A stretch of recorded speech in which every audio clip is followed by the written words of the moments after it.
Hello everyone and welcome to SuttonsDaze and to this week's canning chat. I'm excited. Are you excited? I'm excited. I'm excited. There's 4 pages.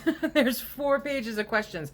Awesome questions. Some really, really good questions. So I hope you hang out with us and I hope you enjoy it. Remember, if you have a canning question, throw it in the comment section down below. If it needs immediate response, email me. Okay, that is down below also.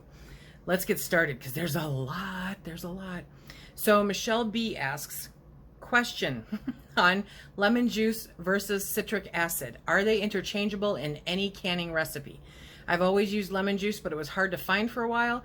I recently bought citric acid to store in the pantry. I'm just not sure how to use it, as most of my recipes say lemon juice. And I told you I was going to get it in here, I promised. Okay, so here's the way. Yes, it's interchangeable. That's the easy answer, okay?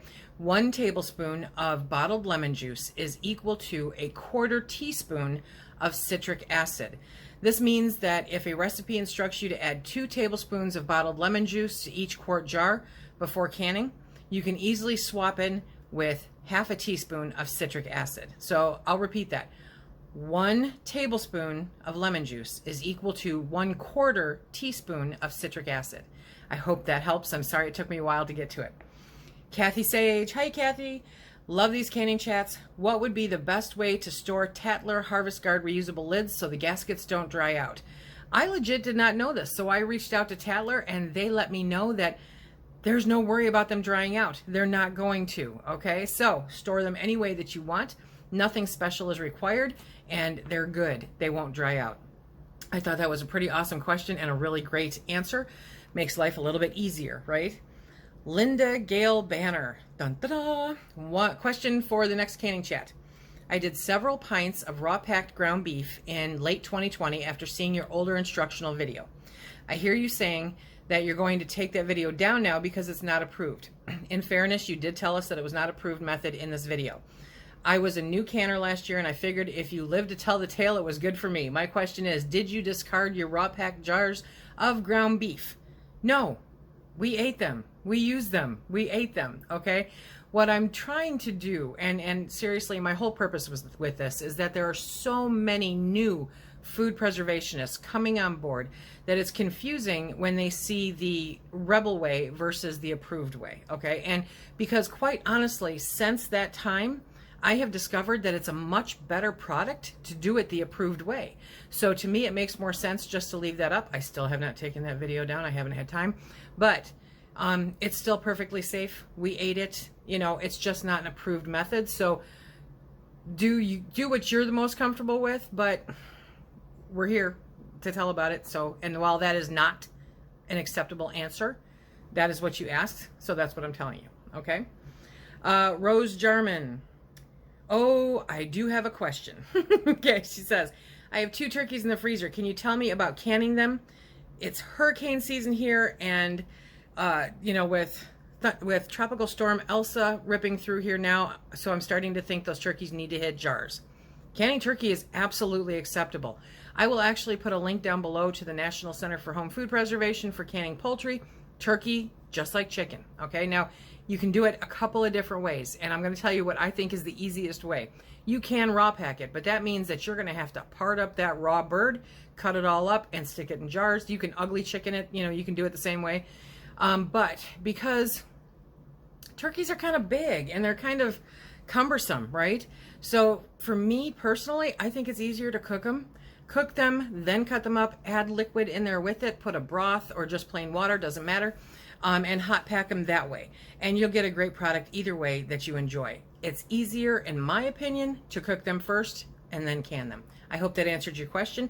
I hope it's in time before anything else heads your way. Freezer burn 8888. Okay. Like you, all my jars are used, and my question is how to remove the white residue off the jars. I've tried several things with no luck. Freezer burn. I love that name. So I have had no luck either. I think with some of them, it's just the nature of the beast with their age. It's there. It was done prior to us owning them. I don't think there's any going backwards where that's concerned. So just, you know, they are what they are. You're not looking for what they look like. You're looking for what's inside of it. That's the important part, canning it properly, making sure that it's good. The look of the jar doesn't matter. It really doesn't at the end of the day. I know aesthetically, you know, it may make a difference to some folks, but the jar is still good. Can away, my friend, can away. And Shear, Lisa, I have 26 pints of Pintos and Great Northern canned in 3 different sessions. I used an approved recipe, followed instructions with no problems or siphoning. In May, after canning, I opened up one and they were fine. Today I opened up one and found a large black spot inside of the lid. I opened all the others and some of them had spots also. I opened and poured all of them out. They were sealed and no foul odor. I used new jars and lids that came on them, processed at correct pressure, 75 minutes, blah, blah. Do you have any idea or suggestion? Okay. I think we covered this previously, but it makes sense to ask, you know, and to keep repeating. Sometimes it happens. There's nothing wrong with the food. There's nothing wrong with the food. The food is actually what's causing it. Some foods just have compounds in them that are released during the canning process. For some reason, they really like the lid. That's where it's the most visible. And so there's nothing wrong with it at all. I'm sorry that you dumped it all out. Luckily, beans are kind of inexpensive, but it happens.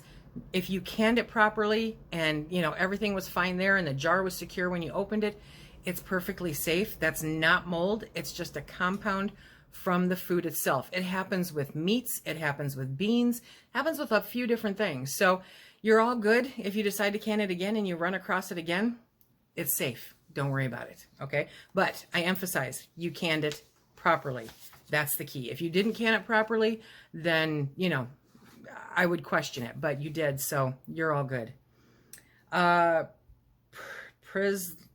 PRZLSC asks, do you think there is a reason the powers to be don't want us to be self-sustainable? There are supplies for all other uses, just not lids. Buying jars just for the lids is just not feasible, but they are available when and if you find lids, flats. They are so expensive you could buy the canned product for what you're paying for one lid. Okay. I get it. I totally get it. I understand it. I'm living it up here, okay? I don't want to buy rings and lids. I don't want to buy jars and lids. And I don't know why it's not equal everywhere, because there is a huge disparity about what is available and where. There's also a huge disparity on price, and I'm seeing that with a lot of the comments and conversations that we're having with this. So, no, I don't think there's a conspiracy theory, you know, to match this. I really don't. I think that their supply chain is broken. I think that their material supply chain is broken. I think that there are so many people getting into this that it very much resembles the toilet paper shortage, okay? People are going out buying excess, and so it's causing even more of a shortage. They can't get the product because of a lack of drivers, or, you know, the supply chain being broken, getting it out to where it needs to go. They can't keep up with demand. I don't think there's a conspiracy behind it. I don't think it's the powers that be. I think that if Newell had their, you know, who's what's, they'd rather have the money. Seriously. I don't know of a business that wouldn't rather have the money. So I don't think it has anything to do with that. Now, as far as the price, this is where we take control. This is where we take ownership, okay? I am literally only going to purchase Denali lids so that I can show you guys my experience with them. That's the only reason they're getting a dime from me. Otherwise, they wouldn't, because they are overpriced. That country something or another, some new brand that's popping up. The only reason why I would buy them is to show you guys the product. The only reason I bought the ones, what was it called, Canaware from the Amish store at a higher price is because I wanted to show you guys and share with you guys what's going on. I will not pay a ridiculous fee. For that ridiculous fee, I will put it in the freezer and wait until my Tatler or Harvest Guard lids come in. Seriously, do not do it. Now, I saw a conversation regarding, and somebody sent me a link actually, and when I went to look at the link, I went, I don't care who they say the proceeds are going towards. This is not right. I'll hand our vets cash. I am not going to pay 3 times the going rate for canning lids while you tell me that it's to support our veterans. That no, not going to happen.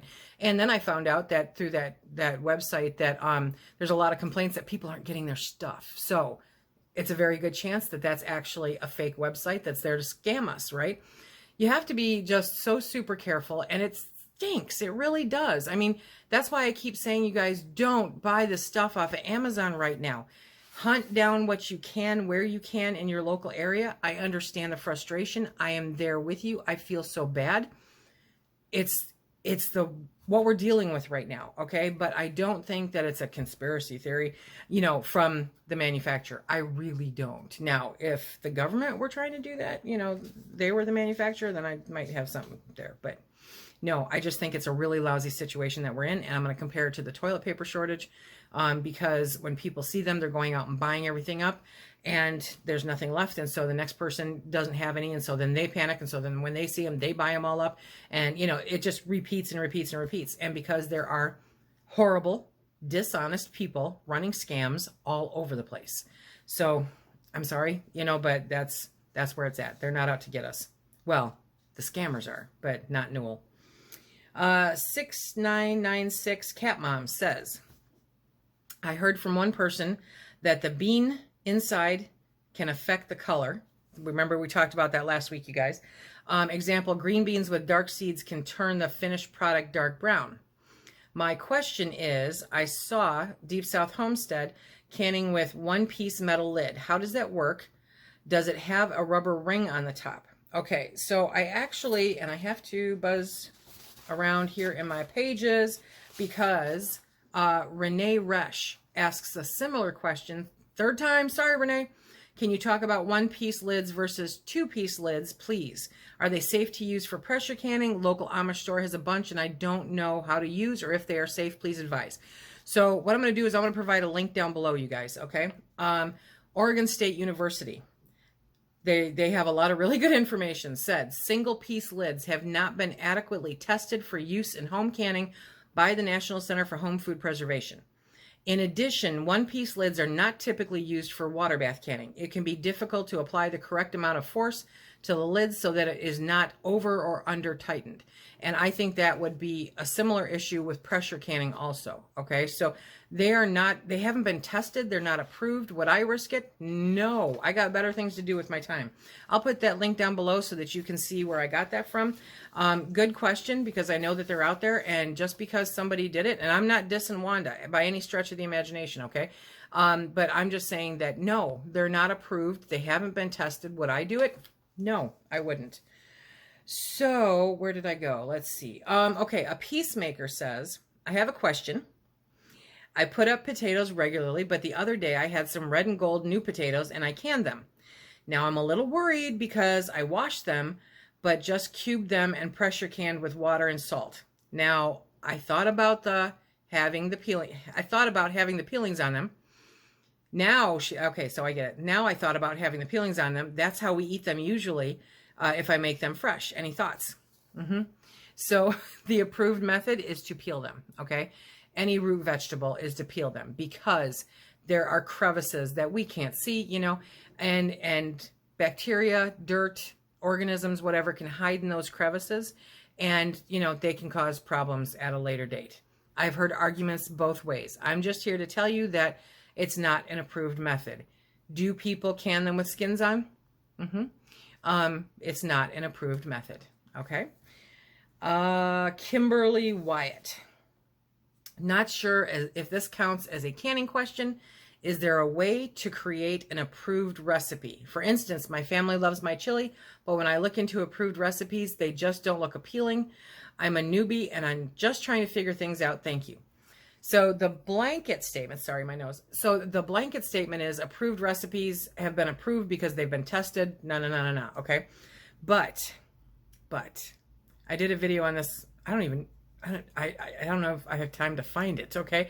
But I did a video on this, and there's a way to figure out the timing for what you are canning. So you always want to pressure can it for the highest, longest amount of time for any ingredient that's in there, okay? So that will make you think about, let's see, there was a recipe book that I did a book review on. I'm not going to mention it because I highly recommend people don't buy it, okay? But one of their recipes from somebody who knows all about canning, right, was bacon and Brussels sprouts. Bacon is not approved at all. And this was a beginning canning book. Bacon is not approved at all. And then they put bacon in Brussels sprouts, and they canned the Brussels sprouts for the time for the bacon. So they're canning the Brussels sprouts for the time of the meat. It was annihilated. There's no way to not have it annihilated. You end up with a jar of mushy yuck, okay? It was the recipe that told me that this book is dangerous and nobody should be buying it because it'll discourage somebody. Can you imagine being a brand new canner and doing that and getting that end result that's just disgusting?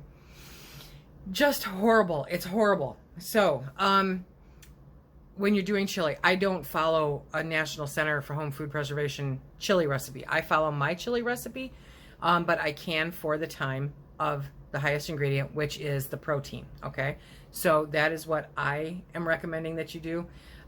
There is a very big thing, though, about following approved recipes. I get it, but then you can add certain things in and make it safe, so you're good. I hope that answered your question. Bits of Me asks, can I use my Presto canner for a water bath canner? You absolutely can. Here's my caveat, okay? You absolutely can use it. It's a tall pot, right? And with very little effort, as long as you can get at least an inch of water, boiling water, over the top of those jars, then you can use it. Do not screw your lid on. Set it on top, but don't fasten it down, okay? Just kind of teeter it on top. So that, because it boils, you need the lid on it to make it the way that it needs to be. But don't screw it down. That is not going to benefit anybody at all, okay? So yes, you can, and I highly recommend you do, because nobody needs all those pots. I actually just got rid of my old big enamelware water bath canner because I never use it. I never use it. It had like an inch thick dust on there. It was terrible.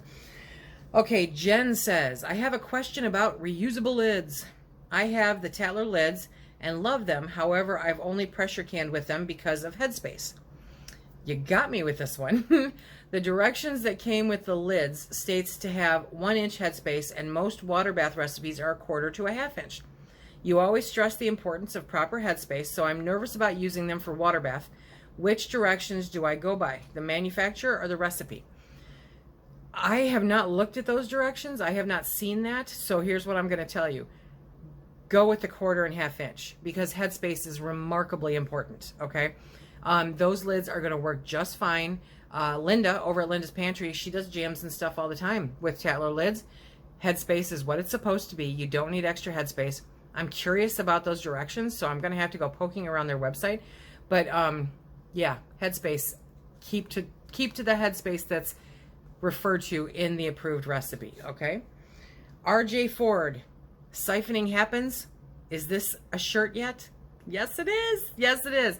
I actually had time earlier this week for a hot minute, and I created it. The link's down below. Siphoning Happens. Cynthia Humphrey. Question, do you know if you can pressure can in the ball jars that are blue? I know you can water bath can in them, but is there nothing on the label about pressure canning? What about the amber colored jars? Okay, so I'm going to assume that you're talking about the newer ones, not the old ones.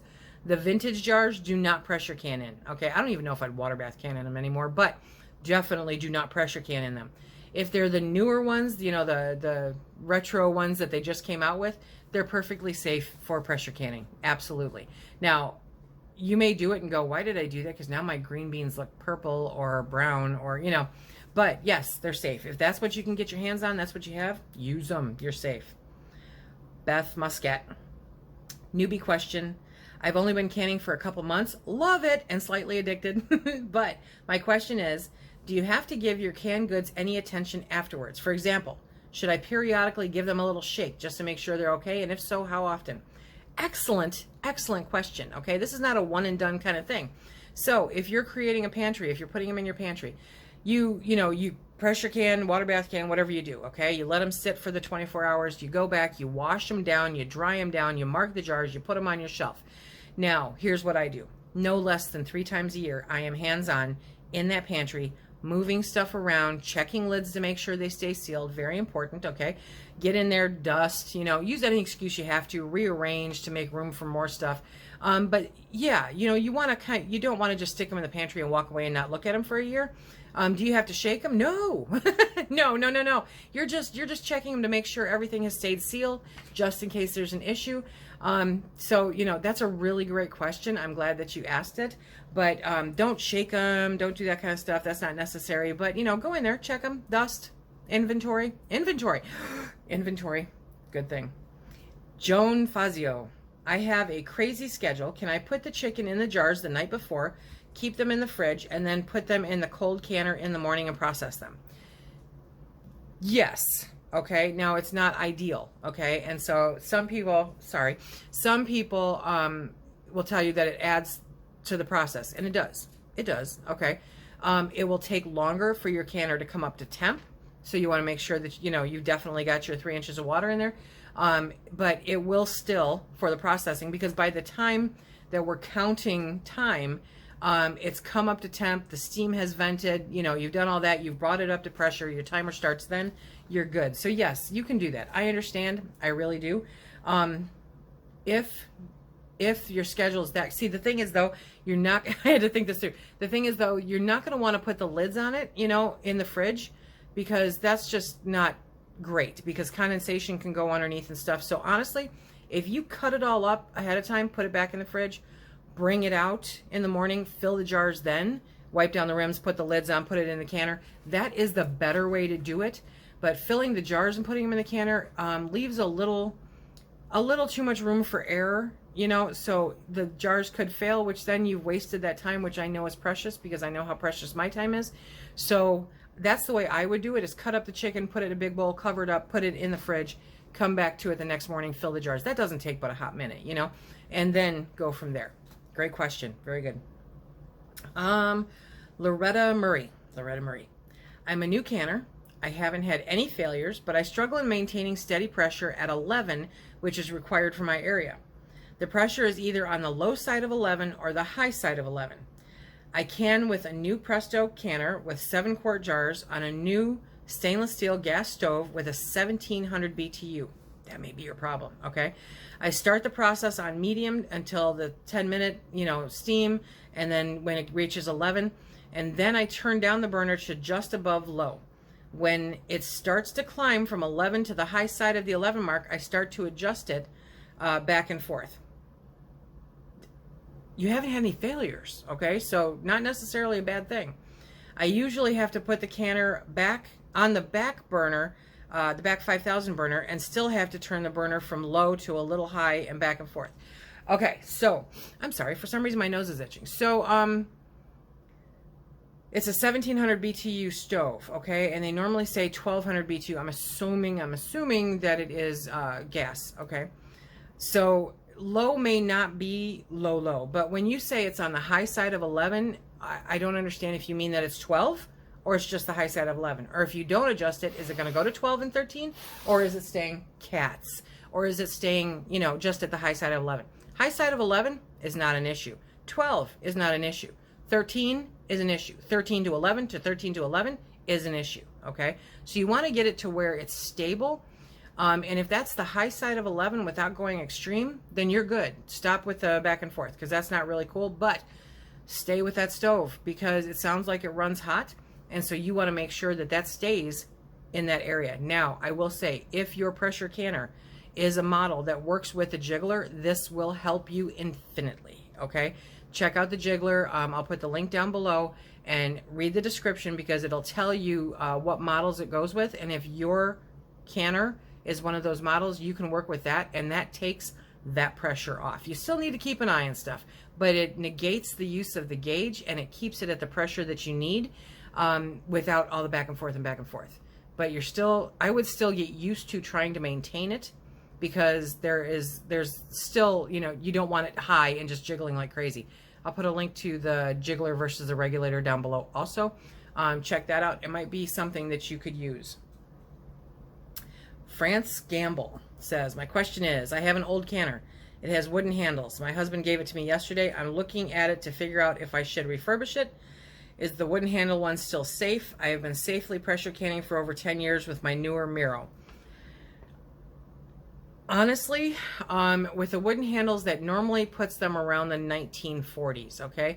And in the 1940s, it did not have all the safety features that we have in today's canners, like the pressure release plug and, you know, stuff like that. So I mean, in a grid down situation, I would grab my old ones out of the garage and clean them up and run with those too.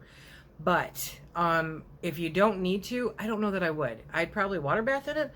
I don't know that I'd spend a bunch of money unless you can date the canner and figure out if it's got some safety features. That's the big thing right there. It doesn't have the same safety features. So, and I don't know, I'm assuming it might be a national. It might be a national. That's probably the most common one. So try getting on Google a little bit, see if it has a safety plug, and I don't know that a Miro does either. But I know on Presto it has the safety plug. So if it gets too high, it'll actually blow that plug. So there's no fear of it blowing up. You know what I mean? But those are not necessarily in the 1940 versions of pressure canners. So I don't know that I would. I've got them because I love them. I love to look at them because I'm weird. But I wouldn't use it unless I was left no other choice. So I personally would stick with your Miro. Let's see. Dottie Truth Seeker says, is there a difference between the gold tone ball lids and the silver tone? None. None at all. Go for it. Susie McGowan asks, I have some questions about the pressure. My time and temp are set for 900 feet. What is the reason for only 10 pounds? Why can't I use 15 pounds for 2/3 of the time? Wouldn't the temp be higher? I've been canning for 50 years and haven't ventured out. Just curious. Okay, Susan, great question. So I'm going to toss one back at you and anybody else who might have the same question. Would you get in your car and immediately go 100 miles an hour down the road and around the corner without letting off the gas and expect to get the same results if you drove the speed limit safely? Okay, that's it. It's that simple. It's not safe. They've tested it for a certain pressure for a certain amount of time to kill any microorganisms that are in there. That's the key, okay? So it's not safe. And so I have to liken it to taking a corner at 100 miles an hour in a suburban area in your car. Just because you can do it doesn't mean it's safe. That's my answer. Let's see. Jimmy James. I take my rings off to store jars. Would it be appropriate to stack pints and halves without those rings or to replace them with cardboard between the layers? I'm not a huge fan of stacking, okay? But if you're going to stack because you have space issues, don't put the rings on. Do not put the rings back on. But a cardboard layer in between the two stacks. Don't go higher than 2, okay? A cardboard layer between those is the best way to try to not have any false seals or any issues. Don't go higher than 2. Don't put the rings on, and you'll be fine. Deborah Wybow. Did I do that right? I recently opened a jar of canned vegetables that was well sealed, but the underneath part of the lid was very rusty. This is the second time this year. I've been canning for years and wondering about the lids. I'm using Bernardin, which is the Canadian ball lids. Has the quality changed? In the past 2 years, no. Okay. In the past 10 years, yes. I strongly believe that the quality has changed, but it's been based on the fact that the old jars had a compound that had BPA in it. We found out BPA is not good for you. And so they made the new lids. They have a thinner compound. But I really don't hear about lids rusting on the inside. I hear, obviously, like the earlier question, that sometimes there's mineral, compounds in there from the food, but not necessarily rust. But if they're sealed, they should be good. So make sure, number one, that they were properly canned and that they are properly sealed when you open them. And are you sure it's rust? That would be my question back to you, because with the compound and the white part of the lid, there really shouldn't be any rust. But there might be something in there that happened during the canning process from the various foods, and that's normal. Rust, not so much. Deborah Bjornson, and I said her name correctly, yes. I canned beef today, and I did not pack the jars tightly. Good news, no siphoning. Bad news, my jars aren't as full as they should be. I will find the happy medium. Thank you for all that you do. I feel so empowered. Okay, so it wasn't really a question, but I wanted to bring it up. I don't know how full you think your jars are supposed to be, okay? You've seen when I can ugly chicken, you can pack that thing tight and full to the 1-inch headspace, but after the pressure canning, you're down to like 3/4 of a jar. It cooks. That's normal. That's fine. There's nothing wrong with it. You did it. You're a rock star. Congratulations. Don't worry about something you don't need to worry about. Angie Wendling. Final question. Yay. Help. Help. Okay. I opened a can of blueberries and wasn't pleased with the seal I heard. It didn't open easily. It just was a different sound than I'm accustomed to. This has happened to me before, so further investigation, I realized the lid I used was not a button top lid. I, like many, have sourced my lids from many places and must not have realized that I have some lids that aren't button top. They have the rubber seal and all, just no button to show that it's been sealed. I can pick these jars up from the lid and okay, so the button is not a prerequisite for the flat. It's really not. There are a lot of places that make lids that don't have that button that's visibly up and down. I'm trying to remember, Orchard Road didn't. They didn't have a button that you could visibly seal, I think. And there are ones that I've picked up from the Amish stores that don't have that visible button that we see. If you processed it correctly and it had a hardy seal on it, okay, it was difficult to get off, then my bet is it's just a different kind of lid that makes a different sound. So it's awesome that you're listening to the sound when you crack the jar. Different lids are going to react differently when you open them, but the button is not a necessary feature. It's not a prerequisite for a good lid. There's a lot of lids that are made that don't have them. It's always nice to have them because it's an extra visual assurance, but they're not necessary. So I think you're good. You weren't pleased. So it was, I mean, the blueberries, you didn't say anything about the blueberries. So I'm assuming the blueberries were, still good, but yeah, not an issue. Not an issue. You're doing fine. You're doing great. There are a lot of lids out there, you guys. Like I said, I wouldn't buy any from Amazon at all. I'd be very careful about any of these, all proceeds go to the vets. I would be very careful about any of these places that you can buy them. I understand if you're desperate and you really need them, then someplace like Denali, someplace like, what are the other ones? I don't remember. But, if you have any questions, if you're in the Facebook group, toss it up there and people will let you know what they think. Toss it up in the comment section below and let it, people will answer you there too. The pure lids are popping up here and there, but again, they're with something else. I had heard that they were already supposed to be out and available. They're not. I haven't seen anybody say that they're buying just pure lids. But randomly at Walmart, randomly at Tractor Supply, so I really love that you guys share that in the comment section here in the group and different things that we have on where you're finding them, what store you're finding them in, where you're located at, because I think it's important. That way we can kind of track where they are and are not showing up. I can tell you that Northern Michigan is a wasteland for lids. You're not going to buy just plain lids. We can't, our merchants can't even get them shipped to them. Okay. They're on back order. So, seriously, even though it's difficult to get them, Tatler and Harvest Guard lids work. They work well. They're not great for gifts. Obviously they're price prohibitive, speak, Lisa. They're too costly to put on jars that you're going to give as gifts. Cause as most of you know, if you give a jar away, it's rare that you see it come back to you. It's not a boomerang by any stretch. So, you do what you have to do. And remember, you've got freezers. So if need be, some of the stuff can be tucked away in the freezer to be canned at a later date when supplies might come in. It's an option, and we have to do whatever we can just to make sure that we've got the food. Okay? I get it. I really do. I really love these canning chats. I'm glad that you guys are enjoying them. I hope that you check out the links that I'm providing down below to some of the resources where I share the answers that I give you.